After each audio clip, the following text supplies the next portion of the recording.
আসসালামু আলাইকুম, welcome to my মানহাজ ব্লগ। সবাই কেমন আছেন? আলহামদুলিল্লাহ, আমরা সবাই ভালো আছি। তো that is my third blog, মালদ্বীপ ট্যুর। আমরা ওয়েট করতেছিলাম এয়ারপোর্টে, মোটামুটি সব প্রসেসিং আমাদের শেষ।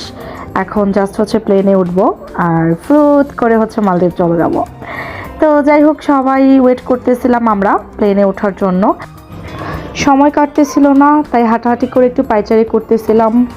আর গতকালকে রাতে যেহেতু একদমই টোটালি আমাদের ঘুম হয় নাই, তো অনেক টায়ার্ড ছিলাম। সকালবেলা ঘুম থেকে উঠে তারপর এয়ারপোর্টে আসতে হয়েছে, তো সে কারণে সবারই একটা ঘুরঘুর ভাব আছে। মানহা তো ভুলেই যাচ্ছে যে না, ওর রাতে ঘুম হয়েছে কম, সকালবেলাও কম ঘুম হয়েছে, কারণ সে এতটাই এক্সাইটেড ছিল। তো আমাদেরকে এয়ারপোর্টে এখান থেকে আমরা বাসে করে প্লেনের কাছে যাব। মোটামুটি সব জায়গায় এই প্রসেসিংটা থাকে। আর এই তো আমরা এখন বাসে উঠে গেছি।